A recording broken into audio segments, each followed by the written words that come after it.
experiences there. So the first thing, I just feel like we have to start asking the questions, and then being willing to kind of consistently be, if this is a growing part of our clients' real lives, consistently asking them, how is this a part of their real lives? You know, we ask them about their drug use, we ask them about their sexual realities, their religious practices, sometimes we ask them about all kinds of things and the way in which they shape and form them and either help or hurt them.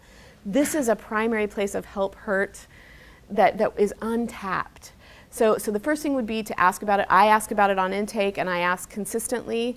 I think a second thing that we can do is set really intentional norms. A lot of therapists right now that I'm encountering across at least the US are having a hard time because they have, without really intentionally thinking about it, let things like texting and email kind of enter into their practice, and now they're suddenly seeing really potent clinical issues coming through an email or texting, and they have not set any norms or boundaries around that, so they're finding themselves in real trouble. So being very thoughtful about the way in which they're going to engage the technologies themselves and the way in which that communicates. And then the third thing I would say is I think that we as therapists have this beautiful gift of being the holders of the beauty of embodied connection, and how embodied connection can change people's experience and undo hurts and undo traumas and actually even rewire the brain. We know that interpersonal neurobiology tells us that in-person experience.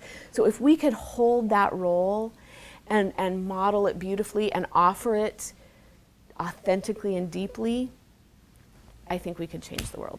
So those are the three things I would say. In working with a kid with autism, you know, you hear a lot of stories about disturbing comments, exchanges, things like that.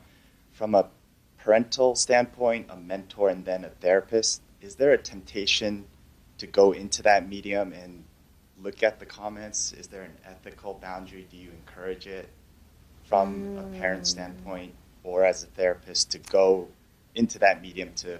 So like if your own child has been bullied there, right. You mean, would it be worth seeing the content? Right, and do you do that, and then could it be beneficial? That's a great question.